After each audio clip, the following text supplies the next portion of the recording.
Mari kita coba. Bismillahirrahmanirrahim. Manis pol. Enak, sumpah enak. Assalamualaikum warahmatullahi wabarakatuh. Halo semuanya, kembali lagi dengan saya Zahra Indasya, mahasiswi dari Politeknik Pembangunan Pertanian Malang, jurusan Penyuluhan Pertanian Berkelanjutan semester 7A. Di video kali ini kita akan membahas salah satu materi, bukan membahas, lebih tepatnya praktek langsung ya, terkait salah satu materi dalam mata kuliah Rekayasa Produk Pertanian, yaitu terkait fermentasi. Nah, dalam kegiatan praktek fermentasi ini saya akan melaksanakan praktek pembuatan tape dari ketan putih. Langkah pertama dalam pembuatan tape ketan putih yaitu mencuci ketan putih itu sendiri sebanyak 2 kali atau 3 kali. Nah, pencucian ini berfungsi untuk membersihkan kotoran dan menghilangkan kontaminasi benda asing yang ada pada beras ketan. Apa sih tujuan dari membersihkan kotoran dan menghilangkan kontaminasi benda asing? Di sini agar tidak menghambat proses fermentasi pada pembuatan tape ketan putih itu sendiri. Nah, untuk substrat dalam kegiatan fermentasi ini yaitu beras ketan putih. Setelah dirasa bersih, proses selanjutnya yaitu proses perendaman yang memiliki fungsi dalam proses gelatinasi pada tahap selanjutnya. Lalu apa sih tujuan khusus dalam perendaman ini? Yaitu agar ketan itu menjadi purun saat dikukus. Jadi hasilnya itu lebih maksimal dan tidak keras begitu. Lalu untuk proses perendaman ini biasanya sekitar 1,5 jam sampai 2 jam tergantung banyaknya ketan itu sendiri dan kemauan si pembuat. Nah, setelah dirasa sudah cukup, maka akan dilakukan proses penirisan sebelum dikukus. Proses pengukusan memiliki fungsi dalam pematangan beras ketan menjadi nasi ketan. Nah, di sini proses pengukusan juga dapat mematikan mikroba patogen serta untuk memperoleh tekstur yang lembek pada nasi ketan itu sendiri. Dan waktu yang dibutuhkan untuk pengukusan nasi ketan sendiri yaitu sekitar 20-30 menit sehingga ketan itu menjadi lembek sesuai dengan tekstur yang diinginkan. Setelah ketan matang akan dilaksanakan proses pendinginan. Nah, di sini proses pendinginan sendiri memiliki fungsi agar mikroba dalam ragi yang akan diberikan ke ketan yang sudah masak tidak mati dan proses fermentasi berjalan dan menghasilkan tape yang bagus.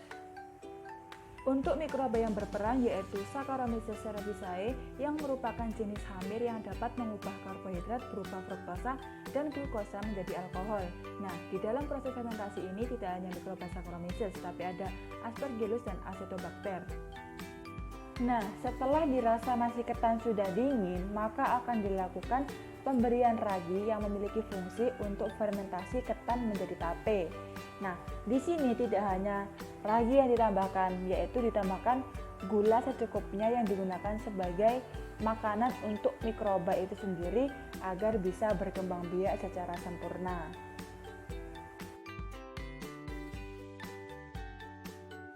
Setelah pemberian ragi dan gula dirasa cukup, maka akan dilakukan proses selanjutnya yaitu proses pengemasan tape menggunakan daun pisang. Nah, di sini proses pengemasan tape berfungsi untuk memperoleh suasana anaerob sehingga dapat mendukung proses fermentasi oleh mikroba amilolitik dan menjaga agar tetap steril. Nah, di sini selain dibungkus dengan daun pisang, setelah itu akan dibungkus kembali menggunakan plastik atau wadah yang tertutup lagi sehingga kesterilan akan terjaga dan tapenya itu sendiri tidak terkena udara dari luar. Dan untuk proses fermentasinya berjalan sekitar 2 hari 1 malam. Nah, setelah itu tape siap untuk dikonsumsi.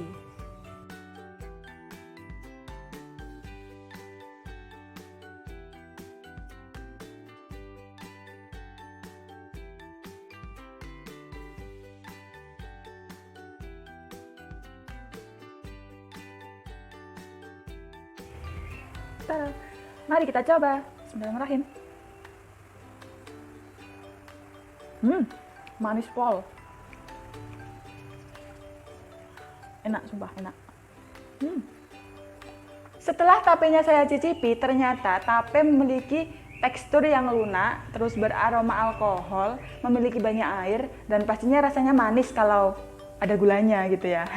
Di sini selain kita harus tahu cara pembuatannya, kita juga harus tahu apa sih kandungan dalam tape itu sendiri yang bermanfaat untuk tubuh kita. Nah, di sini dalam 100 gram tape itu mengandung protein, lemak, karbohidrat, kalsium, fosfor, besi, dan vitamin B1.